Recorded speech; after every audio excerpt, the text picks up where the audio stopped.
Tonight, calculating the trade war impact. We do think the Canadian economy is already in a recession. Can the country spend enough to mitigate the damage, or will it only get worse? Plus, charges laid after an hours-long standoff, a suspect taken into custody near Port Stanley accused of drug trafficking. And local cuisine in the spotlight. We're live from London Licious as the food festival gets underway.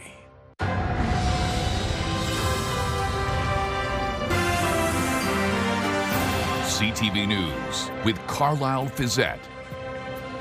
Good evening. Thanks for joining us. The federal government is spending big on military in the years ahead. However, there's increasing economic evidence it won't be enough to stave off a Canadian recession. As Judy Trin reports, the ongoing trade war may have made that outcome an inevitability.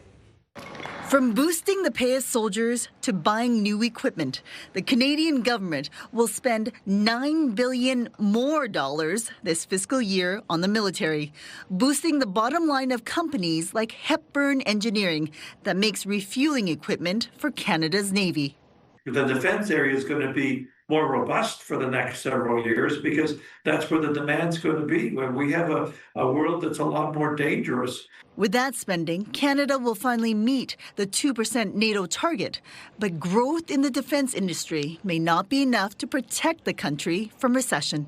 Defense spending will help to offset some additional further negative impacts, but we do think the Canadian economy is already in a recession, and it will really take an early resolution of the trade war to get us out of that. Oxford Economics projects that Canada will be in a trade war until the end of 2025, and that 140,000 jobs could be lost. The impacts are already being felt in steel, aluminum, and auto industries. The direct hit from the trade war will soon begin to broaden to other sectors of the economy and lead to a much broader, more widespread downturn. Meanwhile, Hepburn is expanding. It has 100 employees and is hiring more as it competes for new military contracts. We expect this will continue, but we have to wait. The business has to come our way, and then we make sure we're big enough to be able to handle it. And so we've added a number of employees this year, and if things keep growing, we'll add more. Economists are now focused on August 1st. That's the deadline for a new trade deal between Canada and the U.S.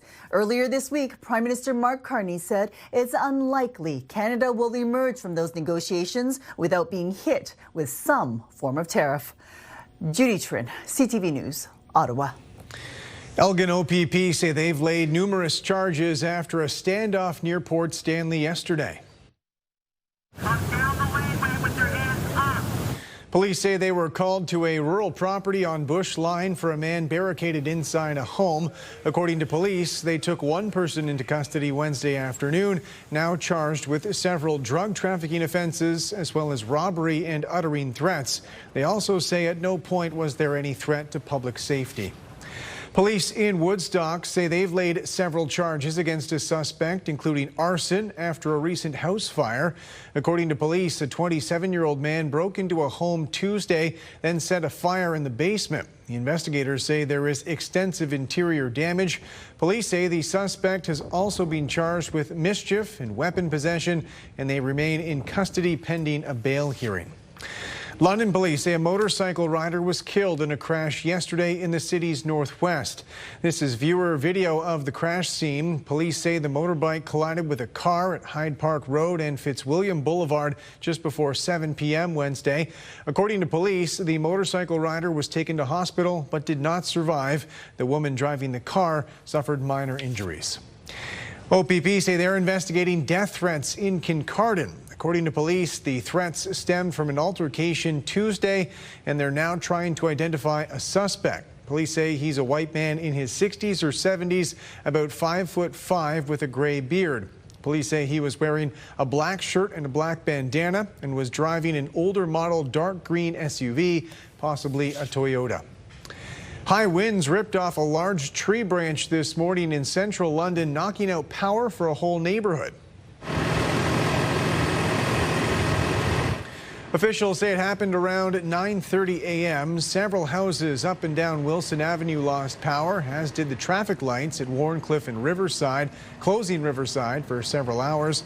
Wilson was also closed while crews cleaned up the debris and carried out repairs. In this particular case, it looked like a very healthy tree. It wasn't until the branch broke off that we realized that there was actually rot in that. So if we get high enough winds, which with the weather we're getting these days, perfectly healthy trees are buckling under the pressure. So unfortunately, we love our trees and they're close to our power lines, and it's just a necessary evil, unfortunately.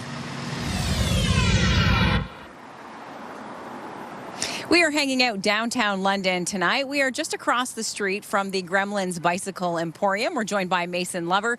Mason, you guys have some really cool group rides that are start right here at your shop downtown. Tell us about these bicycle group rides. They started about 5 years ago.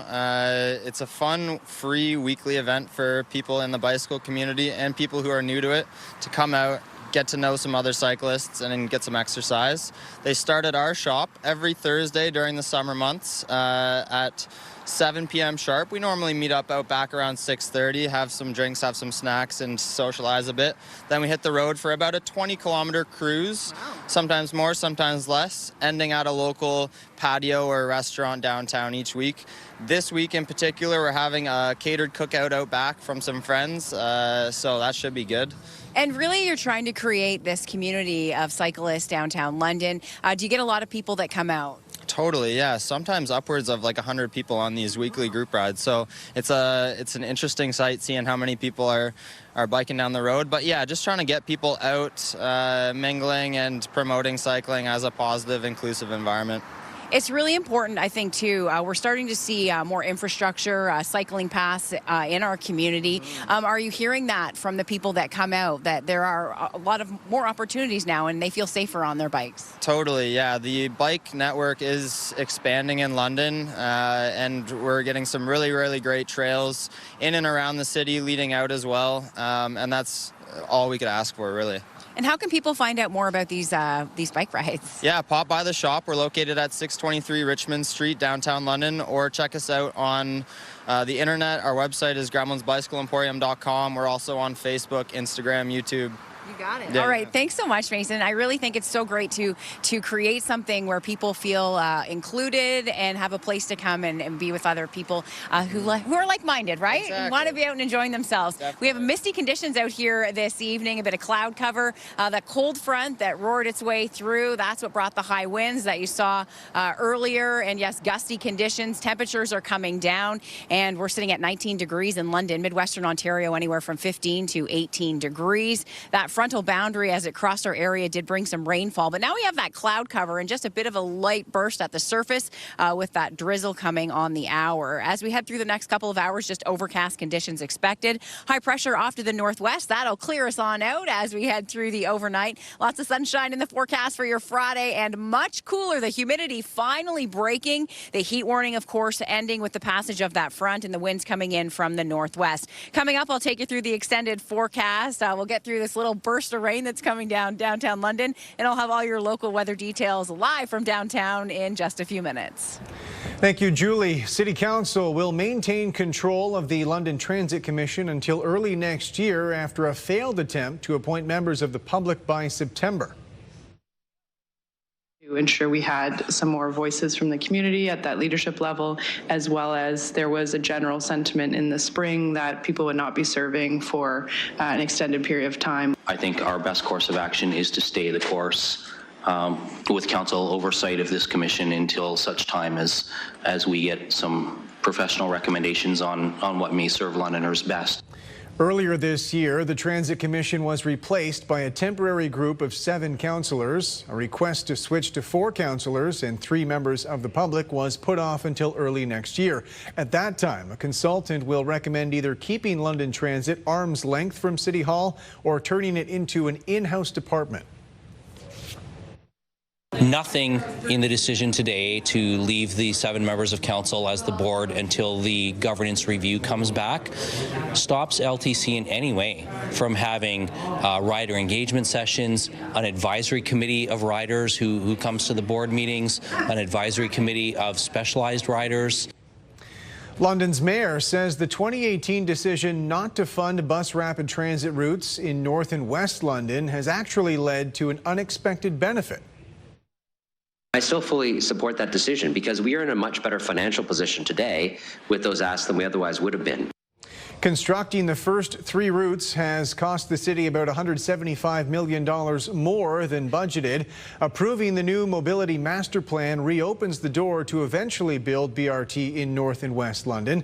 Josh Morgan says had those routes been funded in 2018, the city would have even greater cost overruns. Instead, London can ask senior governments to share the higher costs in the future.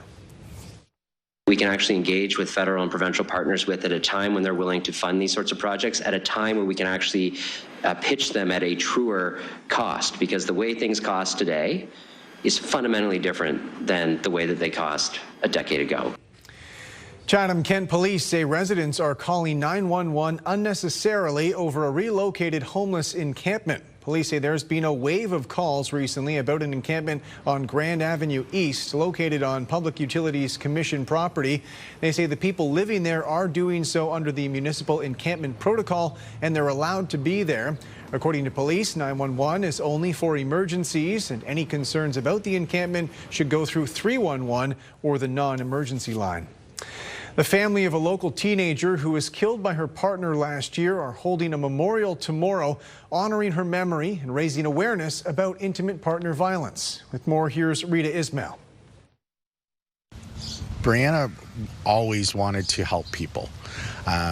She was the light. It's been a year since the sudden loss of their daughter, Brianna Broadfoot. Her parents, Brett and Jessica, continue to raise awareness of intimate partner violence, and they're working with both ANOVA and the London Abused Women's Centre to create change. It's important to raise awareness of the issues of intimate partner violence because we can't stop talking about it more than ever. The 17-year-old was fatally stabbed by her former boyfriend in a violent domestic incident on Wellesley Crescent on Thursday, July 18th, 2024. Police later shot and killed the suspect. With the support of Locke, the Broadfoot family is organizing an event to bring the community together to not only remember Brianna, but also raise funds and collect donated hygiene items that will benefit ANOVA and the London Abused Women's Centre. It's going to be a difficult day emotionally and personally, but we deal with that, that grief every day. The memorial will be held tomorrow from 5:30 until 7:30 in the evening at Ed Blake Park, a location with a special connection to the family. Both Brianna and Lucas, our son, learned how to ride their bikes in this park. We spent a lot of time running around and playing on the climbers. When they were small, they met their friends here. Although progress is being made to end IPV, London Abused Women's Centre says more needs to be done by all levels of government. There is a lot better communication, a lot more opportunities to work together, but it's not fast enough. We need to have a coordinated community response to end up ending violence against women, and that's the bottom line. Both agencies will be on hand to connect people with resources tomorrow night. Brianna's family also wants people to know how she gave. Even in death, her organ donations saved 5 lives. She's just a real giver and full of life and a huge heart. She's a hero. Rita Ismail, CTV News. Londonlicious is back. The food festival showcases local restaurants featuring deliberately local menus. With more on what to expect as events get underway, we're heading over to the Covent Garden Market. Joining Lauren Stallone live on location for us tonight. Lauren, over to you. That's right, Carlyle. Londonlicious starts tomorrow, and there's tons of excitement to get into. But here to tell us all about what we can expect from this year's festival, I am joined by Jen Wyatt, Executive Administrator of Growing Chefs Ontario and Londonlicious, and Amy Shackleton, General Manager of Covent Garden Markets. Now, Jen, what do you want people to know about this year's festival? Well, we're super excited. This is the largest festival that we've had to date. We've got 43 dine-in restaurants and a total of 16 takeouts. Growing Chefs Ontario has been doing the festival since January of 2023. We changed the model from a for-profit to a non-profit model. Growing Chefs Ontario has recently been Feast On certified, so really implementing with intention the farm to fork movement. So we're moving the festival in that direction each time. The goal is to get more Ontario grown food into Ontarians, and so we're super excited this year to have Covent Garden Market join us as a sponsor, and this is why Amy's come to join us, and we're going to sample some food as well. Amazing. Now, Amy, why was this something that the market just had to be a part of? We had to be a part of it because this is what the Covent Garden Market's all about. It's about incredible food and local. Essentially, this is where local lives. We have 40 incredible vendors under one roof, 13 of which are participating this year with Londonlicious. So we're very excited as a newly sponsor. We're just very happy to feature the market and all that we have. Absolutely. And speaking of delicious local food, we have a lot of items here in front of us. Can you tell us a little bit about each one for anyone looking to come out and try them? We sure do. We have lots here. So starting off, we have a strawberry salad from the Salad Bowl, strawberry pierogies from Wild Pierogies featuring local strawberries, a pastel from Love Pastel, which has pepperoni and cheese in it, a breakfast bagel sandwich with local pesto, and a delicious looking street burrito, deep fried burrito from La Barreria. Amazing. So I think we should try something. I don't know about you ladies, but the strawberry pierogies is really speaking to me. Yeah. So why don't we go right in there and we can each grab one. Do we have one? All right, let's cheers and take a bite. Yeah. Wow, that's really good. What do you ladies think? Very delicious. You can taste the fresh strawberries. Yeah, definitely different. Yes, different, but delicious. Amazing. Well, there you have it, Carlyle. There's lots of fun and interesting things to try. I'm going to see how many I can try, and I encourage you to do the same. I'll send it back to you. All right, Lauren, thanks so much. Coming up, the Prime Minister sits down with First Nations leaders, a bid to foster mega-project cooperation. Plus, a local veteran and a first responder hitting the road, supporting colleagues battling post-traumatic stress.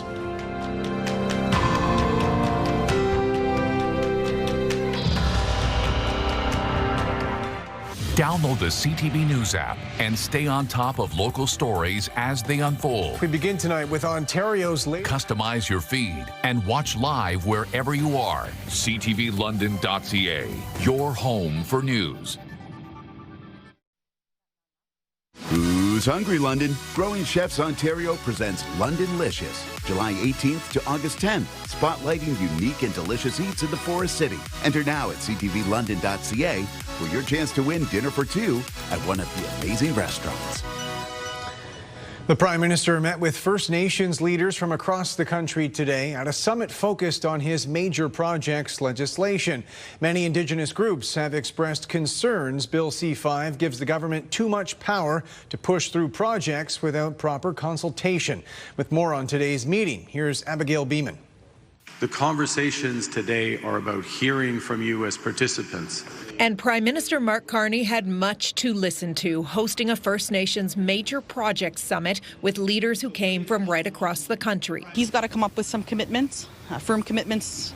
Many are concerned about C-5, the Building Canada Act legislation that allows Cabinet to quickly grant federal approvals. What does that consultation look like? What is consent? And also rights of refusal if First Nations are not wanting to participate in major projects within their territories. All the resources of Canada belongs to the First Nation people, and they never ask us for any input. I don't think we've gotten to a place where you're going to see any agreement come out of this. The Prime Minister was more optimistic, believing consensus is possible. This is the first federal legislation to put Indigenous economic growth at its core.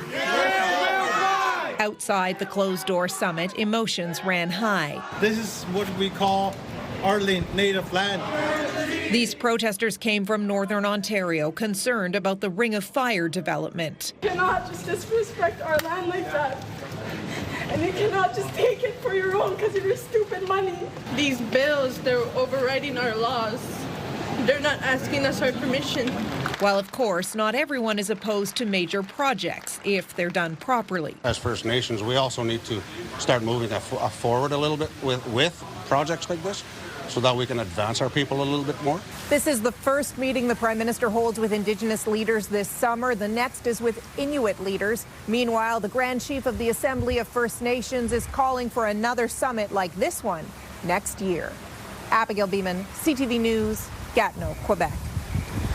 A local police officer has teamed up with a military veteran, raising awareness for mental health struggles in their respective lines of work. With more on their campaign and the impact they want to make, here's Scott Miller.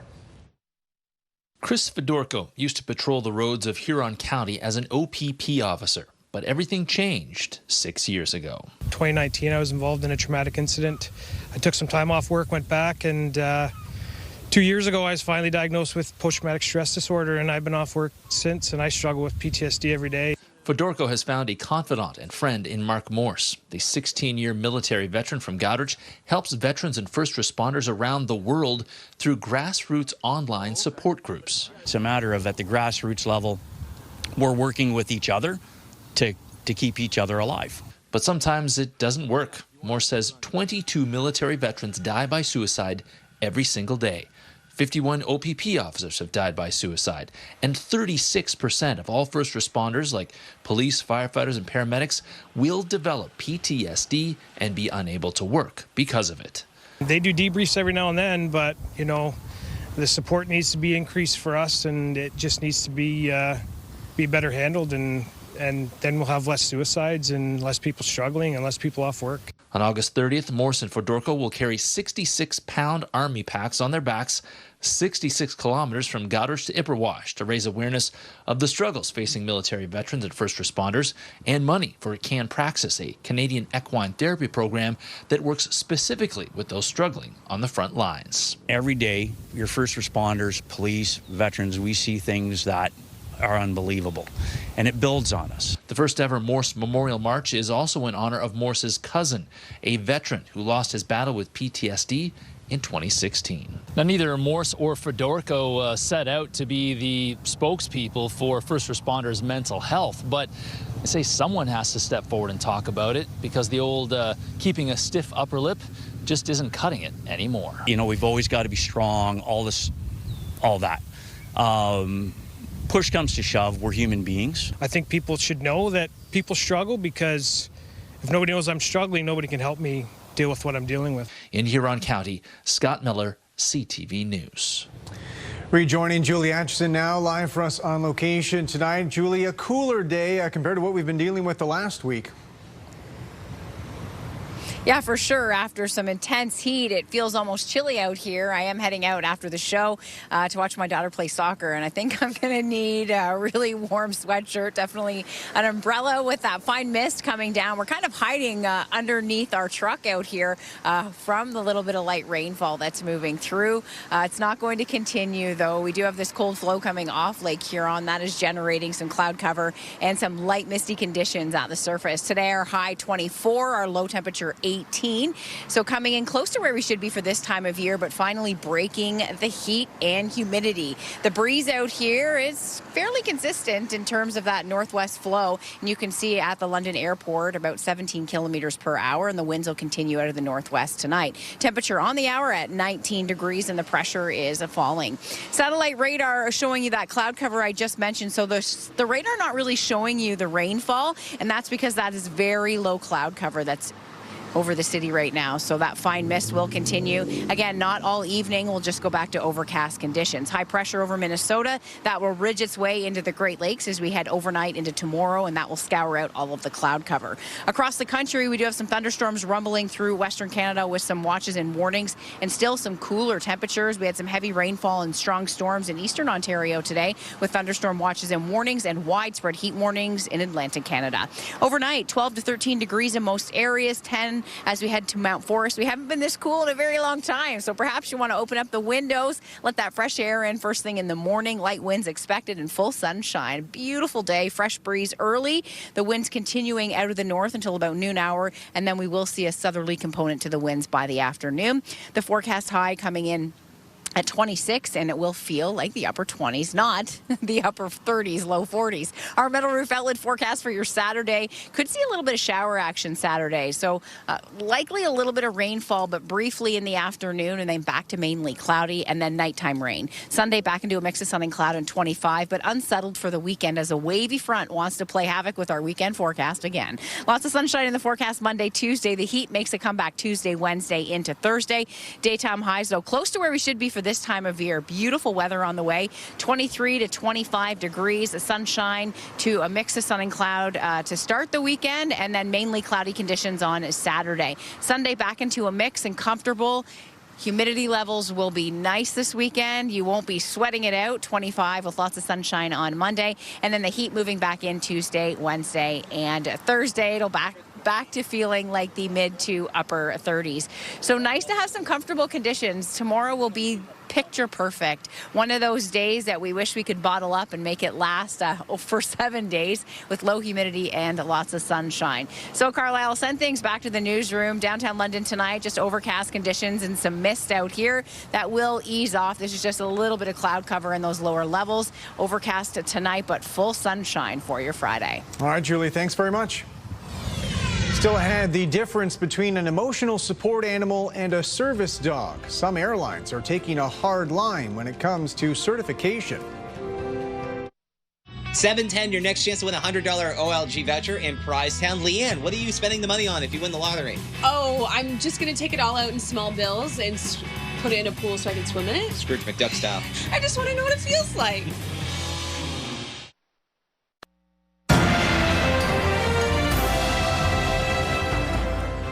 Officials with the Bank of Canada are predicting higher mortgage payments by next year for about 60% of Canadian homeowners. They say mortgage rates are expected to gradually decline, but most borrowers will still see payment increases relative to their current contract because many of them were signed during lower interest rate periods. According to the bank, homeowners renewing their mortgages will see a roughly 10% increase to their monthly payments. Borrowers with fixed rate mortgages will likely see the steepest jumps, upwards of 20%, especially people on 5-year terms. Construction industry officials say the sector is slowing down because of a stagnant housing market. Officials with the Canadian Home Builders Association say nearly 1 in 5 builders is extremely concerned about their business outlook for the next 12 months. 35% report having to make layoffs, up from 21% last year. Builders and contractors had previously indicated they were retaining workers in hopes of a market turnaround, but that no longer seems feasible. A warning for people who travel with animal companions. There's a difference between emotional support and certified service dogs. As Pat Foran reports, if airlines don't think they've been properly trained, they can deny them boarding. I need Simon. Ian and Jeannie Holland of Bob Cajun were planning a dream trip to France. Ian has been with his service dog Simon for the past 7 years and says he helps him with several mental health issues he deals with on a daily basis. He helps me function. He means everything to me. He helps me navigate the day. To make sure Simon could go on their trip, the couple took online service dog training courses and got a note from their doctor saying Simon was required for a medical condition.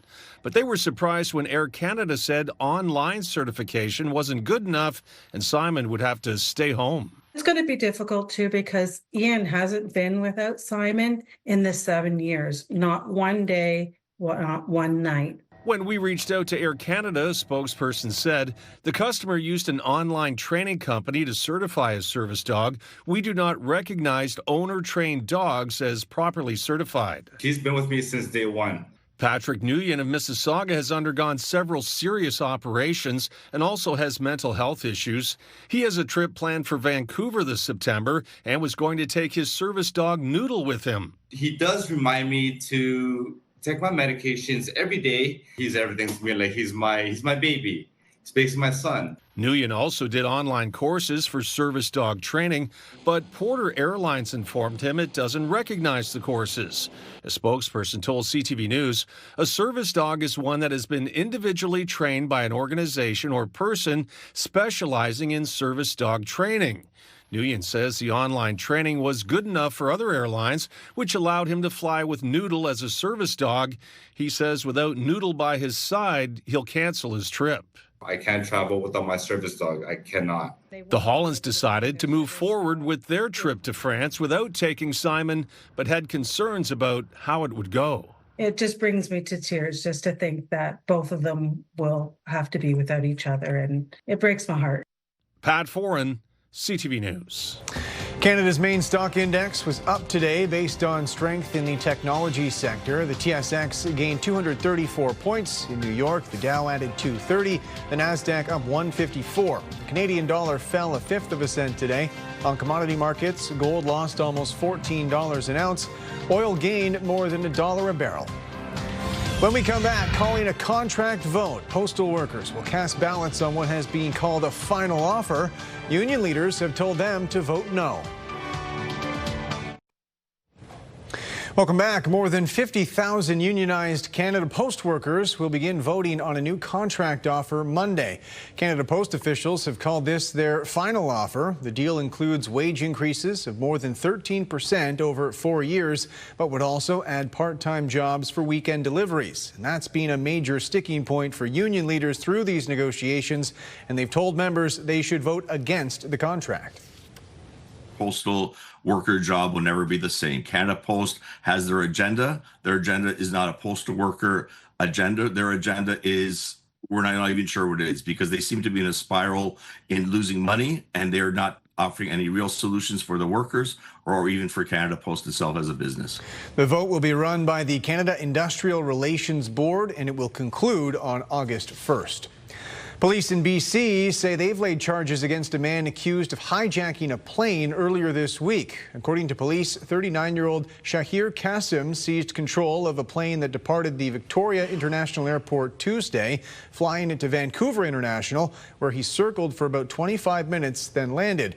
They say the suspect is a former commercial pilot who now faces hijacking and terrorism charges. Qasim's Facebook page also indicates he was a personal support worker with an assisted living organization here in southwestern Ontario. Maritime researchers say they're getting close to a compostable alternative to single-use plastics. They're experimenting with seaweed, and as Emma Convey reports, they're nearly ready to bring a prototype to market. Find a way where we can get this to be much more uniform. Sherrier Khan and his team are busy in the lab at St. Mary's University, testing new products that could eliminate single-use plastics. The purpose behind this is to create something from, out of locally found materials like seaweed and create a plastics that can be used and naturally composed. An idea that started a year ago when Khan was in his final year at SMU. Now the project has blossomed into a startup, Alagi. Combine it so that this would have the feel of this, but properties of these. Now creating soft and flexible films and eventually hard and rigid plastics, all compostable. We are testing it for stuff like durability, barrier properties, and then we would apply for certifications such as compostability and food safe, and we're looking to have that in before the end of this year. Bioplastic bags are their first product and will be ready to hit the market in a few months.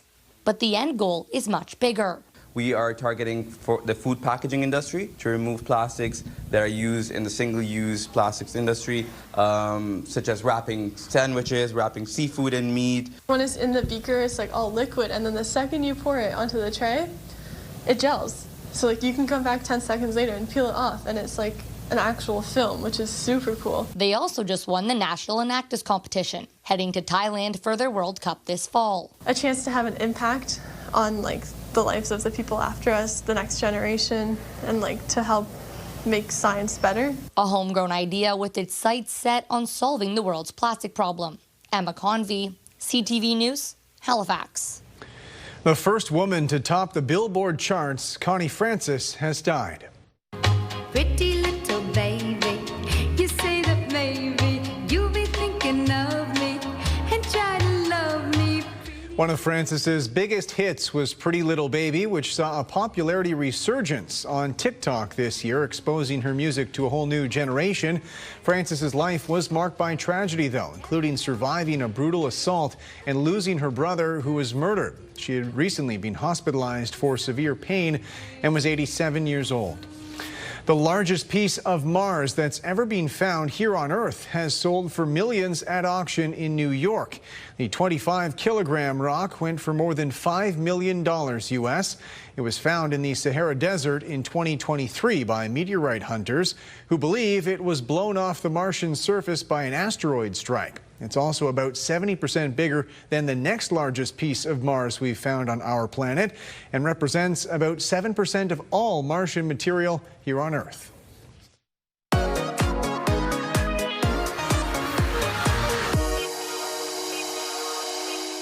Hey there, friends. Summer weekends are in full swing. It's time for your London list, brought to you by Downtown London. We're joined by KP for mornings on 97.5 Virgin Radio. KP has so many things to tell you about this weekend. Start us off Friday night. We've got Hamilton versus London. London Majors down at Labatt Park. 7:35 first pitch, as always, taking on the Cardinals. So it's going to be a really good game to get us in the mood for the weekend. I've never done something like this, been to an open-air theater, but there's a great opportunity in London. This is fantastic. It's Theatre Azir. It's happening at the Guy Lombardo Pavilion in Springbank, and basically it is a free theater. So you go and you check out these amazing, incredible open-air theater productions. That summer is the one that's happening now. Kicks off, I believe, actually, it kicked off the 16th. So you can actually see that running. You can check out the website as well for that, but it's going to be a really cool, unique experience. Yeah, I love the idea of watching a play like that outside. Colombian foods, eats, what's happening? Yeah, it's the Gastronomy Festival happening at Rotary Square at the Covent Garden Market. That's happening this weekend as well. Basically, good food, dancing, music. It looks so fun. But if you love Colombian food, this is definitely going to be a really cool cuisine experience for you. Oh, okay. Yeah. So Colombian food, we've got open air theater. What else is going on? We've Outdoor got movies. Outdoor movies. Okay. Yeah, this is happening all over the city, but really exciting because one of the movies this weekend is a new Minecraft movie. And if you have kids, or maybe you're just a Minecraft fan, that's cool too. They're going to love it, and you're going to love it too. So Minecraft, Moana 2, Footloose. You've got lots of options, and london.ca for all the details and all the parks involved in that. All right, and Londonlicious is on. Londonlicious just kicked off. Yes. I'm so excited to go and try out some new restaurants. There's such an extensive list. I think this year I'm really excited. I've never been to Garlic's, and that's like a staple in London. So that's one of the restaurants on that list. A ton of others as well. You can check out Londonlicious's website as well. But again, you get a little deal as well on a 3-course meal at a lot of really fun, unique places. All right, there's a pet fashion show going on. Yeah, this is cool. It's happening at the Plunkett Estate, and it's exactly what it sounds like. It is a pet fashion show. They've got everything for all sorts of animals in your life. You go, you check it out. It's actually for charity as well, so it's a really cool endeavor, and you can go and just have some fun with your family and your furry family too this Saturday. And we have had some extremely steamy weather, but great weather to hit the slides at East Park. And there's a cool party coming up this weekend. Tell us about it, KP. It's the Adult Water Park Party. It's exactly what it sounds like. So it's 19 plus, fun drinks, live music, DJ, water slides. Great combination, right? So 7 until 10 this Saturday night if you want to go have some adult fun, right? Yes. Yes, I'm very excited for and that. I feel like you're always having a lot of fun wherever you go. I'm going to be there. I'm very excited. I love it. All right, and the Pride Parade is on this weekend. What are the details? Yeah, tons of floats will actually be in that as well. So very excited to check that out. But it's going to be one of the biggest parades yet. That kicks off at noon from the Western Fair, goes all the way through downtown, ending around 2 o'clock. But definitely check that out. A lot of fun themes and a lot of fun parades and lots of really cool swag too if you're standing along the route line too. So go and check out their Pride Parade website for all the details on that route. All the colors, all the tunes, all the fun, obviously. all the party. Our theme is pink. That's what. So you would blend in actually. Okay. You would definitely. Okay, I have to borrow that. Okay, that's your London list with KP, and we'll see you next time.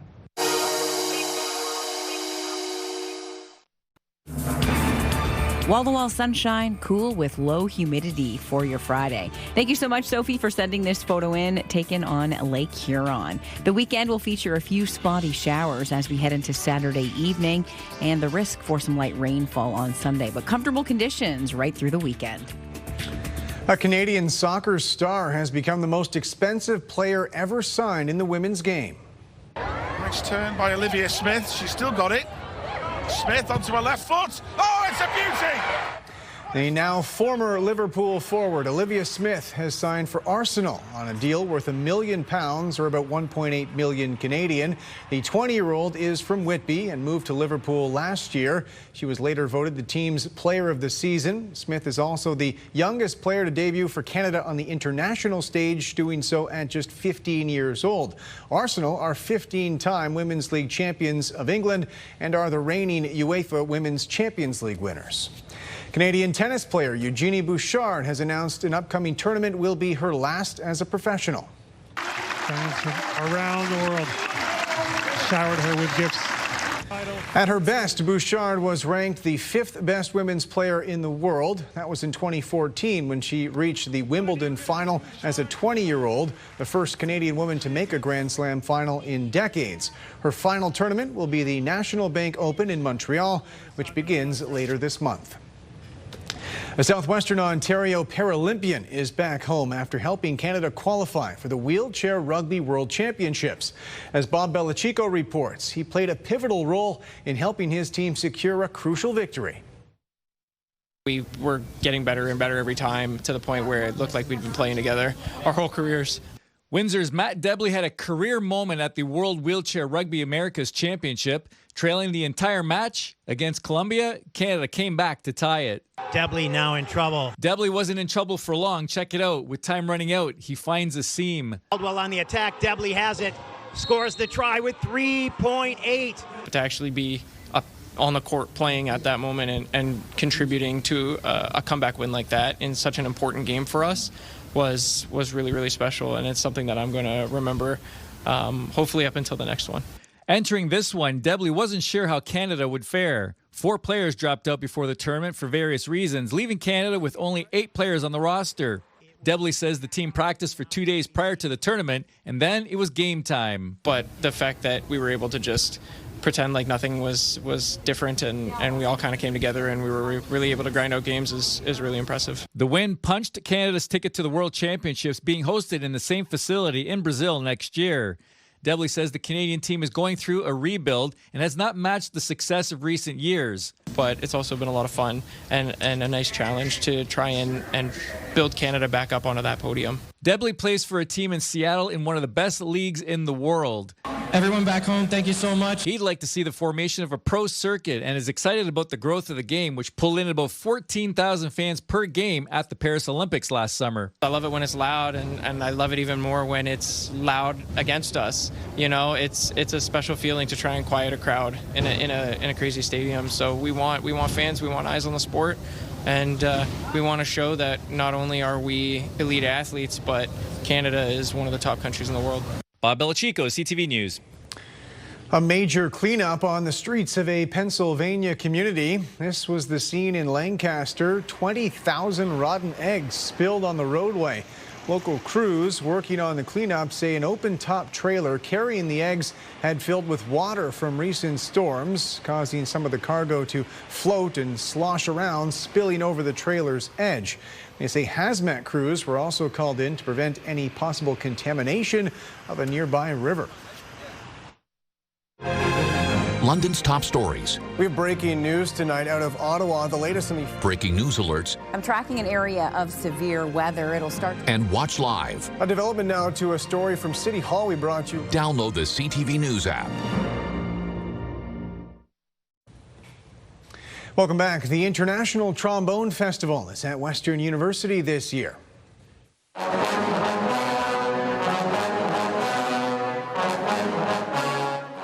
More than 600 trombonists from around the world are in London right now for the 4-day festival. All events are open to the public, which includes performances, lectures, and master classes. There will also be a street party downtown tomorrow night. It's the first time the event has ever been held in Canada. It puts London and Western and our music faculty on the map. A lot of people outside of Canada didn't know that this city even existed. So all of a sudden we have hundreds of some of the world's best and most enthusiastic trombonists here in town. So it lets people know that something's happening here and that this is an epicenter for brass music. And finally tonight, a message in a bottle thrown off the coast of Newfoundland more than a decade ago, recently recovered on the other side of the Atlantic. NBC's Tom Lamas reports. John and Kate Gay were walking along their local beach on the west coast of Ireland with their dog when they found a wine bottle. Kate went and picked it up, and then I said, well, there's a message in there. The bottle, still in good condition, the paper inside, damp. But with this message, Anita and Brad's day trip to Belle Island. Today, we enjoyed dinner, this bottle of wine, and each other on the edge of the island. If you find this, please call us. The date was September 14th, 2012. What's so lovely is it's such a happy story. The bottle captured a happy moment, and it's arrived on our shores after going through so many storms and challenges along the way. At first, no one answered the number from that message in the bottle, so they put a call out on Facebook. Within hours, they managed to find the Anita and Brad. We just didn't think anyone was going to find it. Thought, let's put my parents' landline on it. And that's what they were trying to reach out to. The Canadian couple were on a date when they got the idea. I found a little piece of paper in the car and just scribbled a note that we thought would be, just like a private little special moment for us. And we put it in the bottle and sealed it up very tightly. And Brad threw it, just threw it into the ocean. Never did they imagine that it would cross the Atlantic, thousands of miles away. They would go on to marry and raise 3 children. 13 years later, still very much in love. Oh, we have a family. Beautiful family and a nice life. And we're still in love. Like each other. That's it for us. Thanks for watching. For your latest local headlines, you can always head to our website. I'm back tonight with your late news at 11. Bye for now.